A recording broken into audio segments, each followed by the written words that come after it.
বাড়তে থাকবে, ওয়াজ দিয়ে কোনো কাজ হবে না। আর যদি মনোযোগ দিয়ে শুনি আওয়াজ ব্যতীত, তাহলে একদিনের ওয়াজই যথেষ্ট। শুধু একদিনের ওয়াজ, তাও লম্বা না, শর্ট। ইব্রাহিম ইবনে আদহাম রহমতুল্লাহ আলাইহি কোনো ওলি ছিলেন না, উনি তো শাসক ছিলেন, দেশ পরিচালনা করতেন,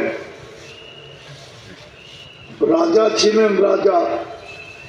কিন্তু একদিনের কথায় জীবন পরিবর্তন।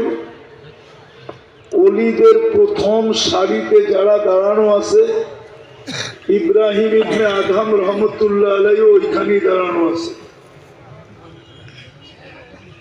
অথচ কোনো দাওরায় হাদিস পড়া আলেম না যে দাওরা পড়ছেন, কোনো তাখাসুস করা না, বড় বড় ডিগ্রিওয়ালা না। রাত্রে ঘুমাইতেছিলেন, কারো পায়ের আওয়াজে ঘুম ভেঙে গেছে, তো দেখতেছিলেন ছাদের উপরে জানি কে হাঁটে। তাও হাঁটাটা কোনো মৃদু হাঁটা না, এমন জোরে হাঁটতেছে মনে হইতেছে হাতুড়া মারতেছে। প্রহরীকে জিজ্ঞাসা করছে, এই গভীর রাত্রে আমার ছাদে কে? তো ডাইকা যখন নিয়ে আসছে তো জিজ্ঞাসা করছে, তুমি আমার ছাদে কি করো? বলছে, উঠ হারায় গেছে, খুঁজতে খুঁজতে ছাদে আসছি। বলছে, পাগল নাকি? উঠ ছাদে আসবে কোথেকা?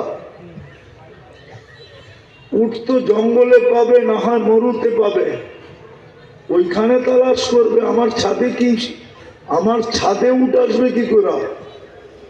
তো মুস্কি মুস্কি হাসতেছিল আর বলতেছিল, রাজা মহাশয়, জাহাপনা যদি উট ছাদে না পাওয়া যায় তো রাজপ্রাসাদে বসে আল্লাহ পাবেন কি করে? এতটুক কথায় জীবন চেঞ্জ।